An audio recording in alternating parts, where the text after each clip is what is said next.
Le Cameroun est à l'honneur et nous continuons notre périple en allant à Kribi. Certaines sources révèlent que ce nom était à l'origine Kiridi, ce qui signifie homme de petite taille. D'ailleurs, les autochtones sont des peuples pygmées appelés Bagieli ou Bakola. Ils ont su préserver leurs us et coutumes traditionnelles dans leur campement. Kribi est par excellence une station balnéaire féerique au sud du Cameroun. Ses plages, au sable d'une blancheur presque divine, ont dépassé les frontières côtières et à quelques encablures de la ville, les chutes de la Lobé.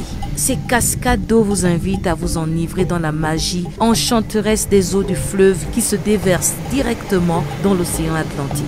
Le parfum ensorceleur de la mer vous hypnotisera sur le rivage. Certains touristes parlent même d'une danse envoûtante des chutes de Lobé qui vous captive à ne plus vouloir vous laisser partir.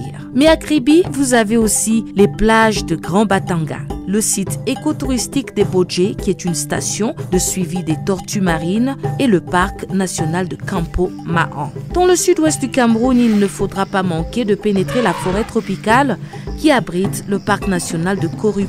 C'est une aire préservée et exubérante où la biodiversité règne en maître. Ce parc abrite une extraordinaire variété d'espèces végétales et animales dont certaines ne se trouvent nulle part au monde.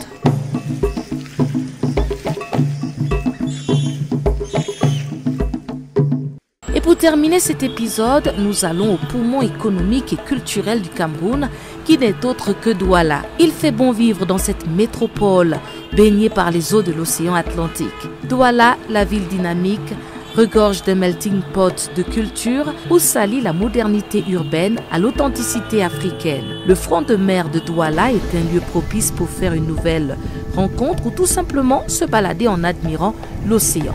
Douala, c'est aussi le fameux musée maritime dont l'architecture en forme de bateau séduit l'œil qui regarde au quartier de Bonajo. Ce fabuleux musée abrite une collection d'objets d'art de toutes sortes. Il relate l'histoire des peuples du littoral, la traite négrière, la colonisation allemande et britannique, ainsi que l'époque post-coloniale. Douala a aussi des marchés colorés reflétant la joie de vivre des populations camerounaises. Et le centre des affaires et du commerce du quartier Aqua vous charmera avec ses gratte-ciel modernes et des centres commerciaux, mais bien plus encore avec le temple du centenaire. Si vous êtes croyant, cette église, construite au 19e siècle, d'une blancheur reflétant la pureté spirituelle, vous bénira certainement dans ce quartier bouillant d'Aqua. Sur ce, je vous dis à bientôt pour un autre épisode sur le Cameroun.